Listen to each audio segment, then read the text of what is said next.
Look, these were what are called closed-door consultations. That is not a public meeting of the Security Council.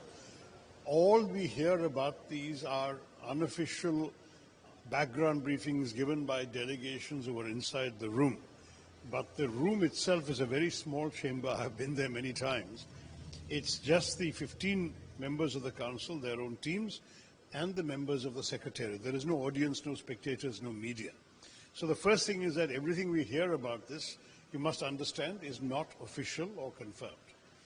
What we hear, however, from these background briefings that the media is reporting is that the meeting did not appear to have gone as well for Pakistan as they would have hoped. They are one of them 15 members. So they are inside the room. India is not inside the room.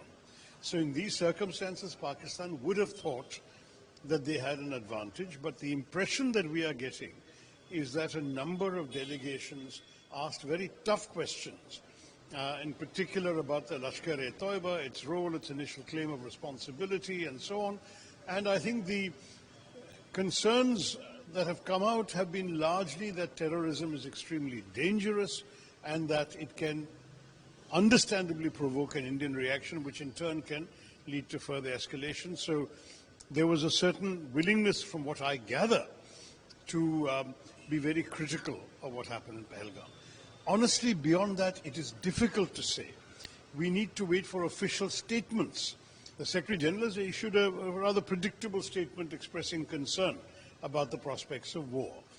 As far as the Council itself is concerned, there is going to be, at best, an informal statement agreed within consultation that will then come out. That has not happened so far as I know, but you're asking me literally a few minutes after the meeting has concluded. We don't know what the final outcome is.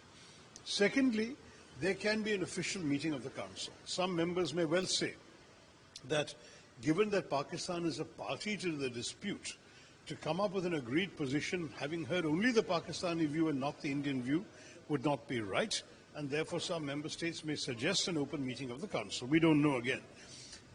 Don't forget that these are all being observed from a distance. I have no particular access to any official information anymore, but from my previous knowledge of the way the Council works, this is the best that we can expect at this point.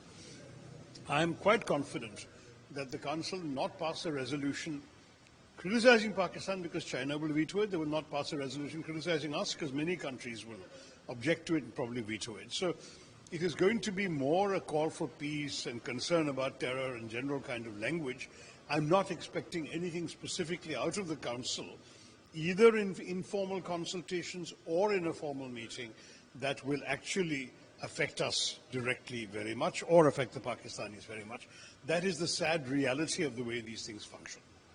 And the National Institute for Action and of the Ministry is asking states to do what this. Yeah, I mean, I think this is an important signal. It doesn't necessarily mean there is going to be war. It just means we want to be prepared, number one. Number two, it sends a signal to the other side that we are taking this very seriously. And so if we do conduct mock drills in every city in the country, that clearly sends a message to the other side that we are preparing for war, whether we are or we are not. I mean, there's a lot of bluff and double bluff involved in some of these things. None of us knows what the government is going to do. Let nobody pretend that they have all the answers. Only the government knows at the very highest levels. Let's leave it to them to do what they judge best for the country.